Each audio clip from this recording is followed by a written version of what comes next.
అందరికీ నమస్తే అండి. ఈ వారంలో రాష్ట్ర రాజకీయాలను కుదిపేసిన అంశం ఏదైనా ఉంది అంటే ఒకటి పవన్ కళ్యాణ్ గారికి సంబంధించి జనసేన పార్టీకి సంబంధించి ప్రొఫెసర్ నాగేశ్వర గారు చేసిన కామెంట్స్ ఆ తర్వాత జరిగిన వివాదం. మరొకటి వైఎస్ఆర్ కాంగ్రెస్ పార్టీ అధినేత మాజీ ముఖ్యమంత్రి జగన్మోహన్ రెడ్డి గారు ప్రెస్ మీట్ పెట్టి నా కుటుంబ సభ్యులను నేను కోల్పోయాను, నేను బాధితుణ్ణి, సో ఎవరైతే నా కుటుంబ సభ్యుల మరణాలకు కారణమయ్యారో వాళ్ళందరినీ నేను ఉదార స్వభావంతో వదిలిపెట్టాను. సో చంద్రబాబు నాయుడు గారే కారణం అన్నిటికీ కూడా, మా తాతగారు రాజారెడ్డి గారు అండ్ మా తండ్రి మృతి విషయంలో కూడా చంద్రబాబు నాయుడు గారి మీద అనుమానాలు ఉన్నాయి, అండ్ మా బాబాయిని కూడా నేను కోల్పోయాను అని ఆ సింపతిని క్లెయిమ్ చేసుకోవడానికి ఆయన పెట్టిన ప్రెస్ మీట్, అది కూడా అనేక వివాదాలకు దారితీసింది. ఈ రెండు అంశాల్లో మనం ఆల్రెడీ ప్రొఫెసర్ నాగేశ్వర గారికి సంబంధించి ఒక క్లారిటీ ఇచ్చాం. జర్నలిజం ఏ విధంగా గడ్డి తిన్నది, ప్రొఫెసర్ నాగేశ్వర గారు తన వ్యాఖ్యలను ఉపసంహరించుకొని ఆ తర్వాత మళ్ళీ వేసిన పిల్లి మొగ్గలేమిటి, చేసిన తప్పులేమిటి, ఈ రెచ్చగొట్టుడు ధోరణి ఏమిటి, రెండు రాష్ట్రాల మధ్య విభేదాలు సృష్టించడానికి ఆయన చేస్తున్న ప్రయత్నం ఏమిటి, ఆయన కూడా తన మీద సింపతి క్లెయిమ్ చేసుకోవడానికి ఆయన పడుతున్న పాటలు ఏమిటనేది చెప్పాం. అది కాసేపు పక్కన పెడితే ఇక్కడ జగన్మోహన్ రెడ్డి గారి ప్రెస్ మీట్లో ఆయన చేసిన ఈ కామెంట్లు, ప్రతి ప్రెస్ మీట్లో ఆయన ట్రోల్స్కి గురవడమో లేదంటే విమర్శలు ఎదుర్కోవడమో సహజమే, అలవాటైపోయింది. కూటమి ప్రభుత్వం చేస్తున్న తప్పుల కారణంగా వైసీపీ వైపు కాస్త మొగ్గు చూపుతున్నారేమో ఓటర్లు, వైసీపీకి కాస్త బలం పెరుగుతుందేమో అనుకున్న దశలో ఈయన ప్రెస్ మీట్ పెట్టినప్పుడు అమ్మయ్య ఏం మారలా, ఇంకా తగ్గింది అనిపిస్తుంది. సో ఇప్పుడు తన ఫ్యామిలీ గురించి చెప్పినప్పుడు టీడీపీ వాళ్ళు వదిలిపెట్టల. ఫస్ట్ పార్థసారథి రెడ్డి గారు వచ్చారు. వైఎస్ ఫ్యామిలీకి బద్ద రాజకీయ శత్రువు అండ్ అక్కడ ఫ్యాక్షనిస్టు, అక్కడ వాళ్ళకి ఆ కుటుంబ శత్రువు కూడా. ఆయన ఇమీడియట్గా మీడియా ముందుకు వచ్చారు. ఒక ఛానల్ డిబేట్కి వెళ్ళారు, ఆ తర్వాత 2 సార్లు ప్రెస్ మీట్ పెట్టారు. పెట్టి దాదాపుగా ఒక 60 to 70% వైఎస్ ఫ్యామిలీ చరిత్ర మొత్తం చెప్పేశారు. వైఎస్ రాజారెడ్డి గారి మీద 1962లోనే రౌడీ షీట్ ఓపెన్ చేశారు అనే సంగతి అప్పటి వరకు తెలియదు. ఆయన ప్రెస్ మీట్ పెట్టి డాక్యుమెంట్స్తో సహా చూపించాడు.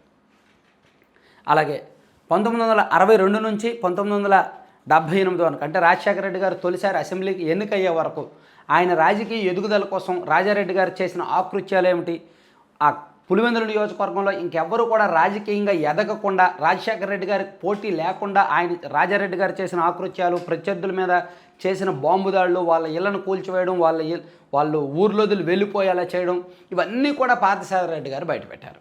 అండ్ రాజారెడ్డి గారి మరణానికి కారణం, సో ఈయన మీద వాళ్ళు అటాక్ చేశారు కాబట్టి వీళ్ళ తాలూకోలు వాళ్ళ మీద అటాక్ చేసే క్రమంలో ఈ ప్యూర్లీ 2 కుటుంబాల మధ్య జరిగిన ఫ్యాక్షన్ గొడవలో రాజారెడ్డి గారు మరణించారు.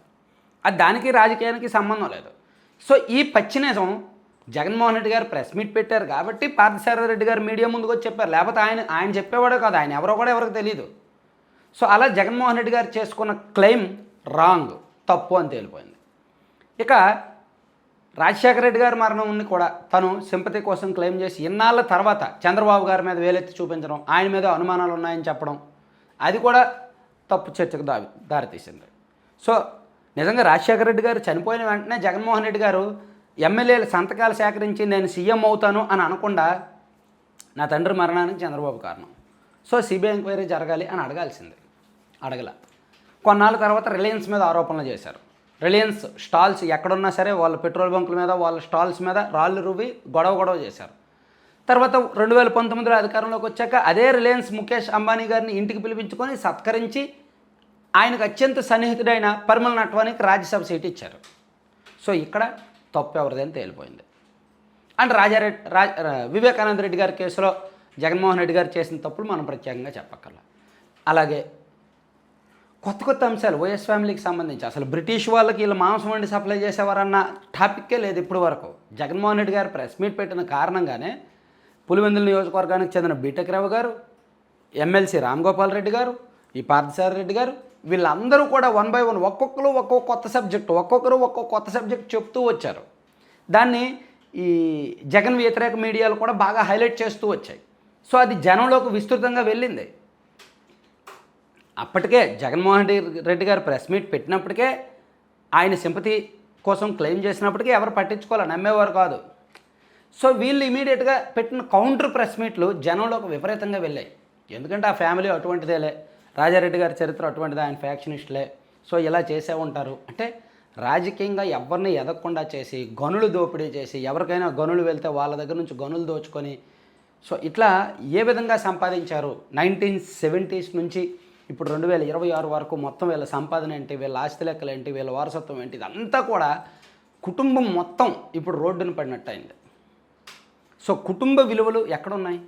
సాధారణంగా ఆ మధ్య 2022లో అనుకుంటా కదా, మీకు గుర్తుండే ఉంటుంది, అసెంబ్లీలో చంద్రబాబు నాయుడు గారిని అవమానించే క్రమంలో భువనేశ్వర్ గారి టాపిక్ కూడా వచ్చింది. అప్పుడు ఇమీడియట్గా నందమూరి ఫ్యామిలీ మొత్తం మీడియాతో మాట్లాడారు. నందమూరి ఫ్యామిలీ మొత్తం అందరూ మీడియాతో మాట్లాడారు. మరి ఇక్కడ వైఎస్ ఫ్యామిలీ గురించి రాజారెడ్డి గారు మొదలుకొని, రాజారెడ్డి గారి తండ్రి వెంకటరెడ్డి గారు మొదలుకొని, రాజశేఖర రెడ్డి గారు మొదలుకొని అందరి గురించి ఫ్యాక్షన్ చరిత్ర, వాళ్ళు అటువంటి వాళ్ళు ఇటువంటి వాళ్ళు, బ్రిటిష్ వాళ్ళకి ఆయుధాలు సప్లై చేశారు, బ్రిటిష్ వాళ్ళకి ఇది ఆశ్రయం ఇచ్చారు అనే ఆరోపణలు వచ్చినప్పుడు ఎందుకని కౌంటర్ ప్రెస్ మీట్లు పెట్టి సమాధానం చెప్పట్లేదు? మేము అలా చేయలేదు, మా కుటుంబ చరిత్ర అది కాదని ఎందుకు చెప్పుకోవట్లా? అలా చెప్పుకోవడానికి ఫ్యామిలీ లేదా జగన్మోహన్ రెడ్డి గారికి? వైఎస్ ఫ్యామిలీ అందరూ కలిపి చెప్పొచ్చుగా ఇలా కాదు అని, మా కుటుంబాన్ని అలా అనొద్దు, మా కుటుంబానికి మంచి చరిత్ర ఉందని చెప్పొచ్చుగా. ఎందుకు చెప్పట్లా? చెప్పట్లేదు. ఎందుకంటే ఐక్యత లేదు, ఫ్యామిలీ చీలిపోయింది, ఫ్యామిలీ విడిపోయింది, ఐక్యత లేదు, ఒక మాట మీద లేరు, అండ్ ఎంతో కొంత నిజాలు ఉంటాయిలే అని. సో అంటే ఓవరాల్గా ఈ వారంలో జరిగిన ఈ ఇష్యూలో జగన్మోహన్ రెడ్డి గారు పెట్టిన ఒకే ఒక్క ప్రెస్ మీట్ ఆ ఫ్యామిలీ చరిత్రను మార్చింది, అవునా కాదా అనేది ఒకసారి కామెంట్ చేయండి. Thank you.